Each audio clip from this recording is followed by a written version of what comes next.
and welcome back to part 2 of most common questions that I get asked as a registered dietitian.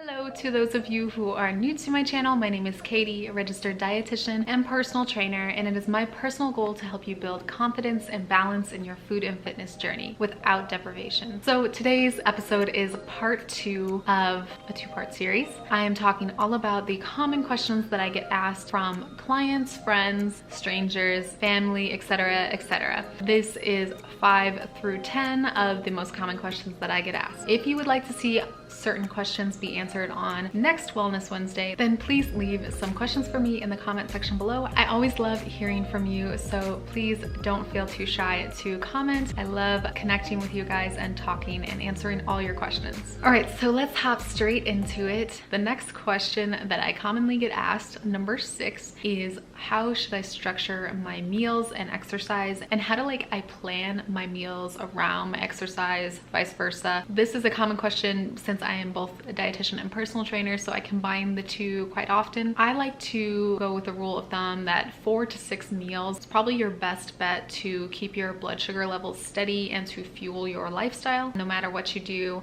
minimum 4, typically maximum 6. I usually hit around 5 or 6 depending on my day and how much I've exercised and kind of how big my snacks were. It kind of depends, but that is typical for me, but find what works for you. Typically every 3 to 4 hours you want to have a little bit of something so you're not ravenous by your next meal or snack. And when it comes to including exercise in the mix, usually I like to have a snack 1 to 2 hours before I work out. So right now I usually work out at 10 o'clock, 11 o'clock, and I usually eat breakfast at about 7 or 8. So maybe that's a little bit longer than usual, but if it's too long in between, I will have a snack about an hour beforehand. If you're having it closer to an hour beforehand, you want to make sure it's a small snack and it's high in carbohydrates, because carbohydrates convert to energy really quickly. It's going to be easier on your stomach than something high in protein and fat. Protein, fat, and carbs in that combination are going to be better for post-workout. But anyway, getting a little too far into that question, that is my answer for how to plan around your meals for the day. Next question is, will eating at night make me gain weight? Absolutely not. In short, no. Food is metabolized whether or not you have it in the morning, the afternoon, or the evening. So having food in the evening is not going to make you gain weight. Now, what this might stem from is the fact that sometimes people don't eat throughout the morning and then they ravenously eat at night, and then they see a weight gain because they are kind of binging, so to speak, at night. That is caused by an excess in calories and probably some stress to your hormones from not eating throughout the day, and that would be what might cause weight gain. But it's not eating at night in itself that causes weight gain. There's nothing wrong with eating at night. In short, have snacks and meals to fuel your day, whatever that might look like. Typically I eat around 7, 10 o'clock, 12 o'clock, 3 o'clock, and 6 o'clock. That's my typical day, but it varies. So again, as always, do what works for you. Next question is, do cleanses and detoxes work?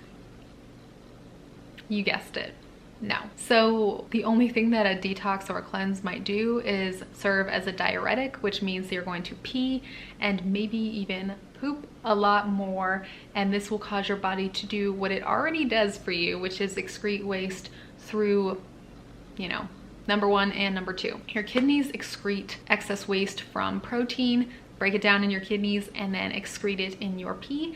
And then the liver is a detoxifying organ that also excretes extra waste, like from drugs, alcohol, not just drugs, but normal drugs like the prescription drugs, alcohol, and other things that might need to be detoxified. And so our body's organs do their job, and as long as they're normal functioning organs, they are excreting the waste for you, and you really don't need a tea or a detox system to do that. Most of the time those systems are just making money, and it's kind of just a money suck, but you're typically not doing any harm to your body, but you're not doing anything beneficial either. Question number 9 is, do certain foods make me gain or lose weight? So does one food equal a fat burning food and one food just equal a absolute, it'll go straight to your hips food? Basically, I'm debunking myths right now, so maybe I should change this video to nutrition myths busted. I'll be the myth buster of nutrition. Anywho, so the answer is, in short, no. Where this myth I think stems from is that certain foods are maybe higher in calorie density and other foods are lower in calorie density, or that some foods take more to metabolize, like high protein foods. They take a little more and your body does expend a little more energy to break down protein, but it doesn't amount to a whole lot. It's not gonna like make or break your diet or make you lose or gain weight because it's such a small amount. And like even caffeine, coffee, stuff like that can increase your metabolism just a little bit, but it's not gonna be enough to cause weight gain or weight loss. Back to calorie dense versus low calorie dense foods. High calorie dense foods would be something like peanut butter, nuts, avocados, oils, all things that can be very healthy for us, but they're higher in calories per gram, so they're going to make it easier to gain weight off of them. So that's why it's easier to gain weight if you're eating pizza, donuts, and ice cream versus salad and veggies and stuff like that, because veggies are lower in calorie density and those other foods are higher in calorie density. So it's not that either of these things are right or wrong, it's just that it's easier to gain weight, so to speak, with one of them. Have a balance and you won't have this problem. It's good to have a mixture of both because we need higher calorie dense foods to stay full and we need the lower calorie dense foods to also stay full but replenish our nutrients in our body and make us feel good. In other words, both foods can serve both purposes and no foods are right or wrong. Question number 10 and the final question of this two-part series is, how much water do I really need? So another great question.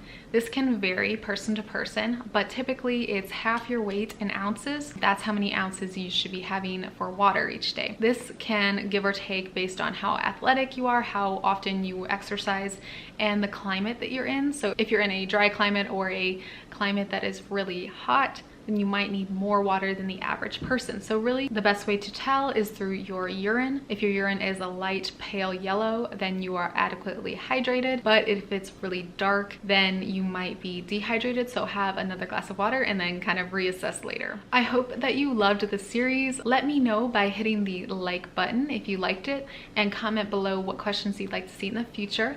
I'd also love for you to subscribe and hit the notification bell so you can get up to date on all the future things that I have coming. I have a lot of exciting nutrition and fitness things coming for you in the future. Can't wait to talk to you guys in the comments below. Don't forget to also look at the links where you can find all the stuff that I have coming up in the future, including my 21-day challenge and nutrition plan that is coming in 2020. Hope you have an awesome day, Dark Blue community, and I will talk to you in the next video.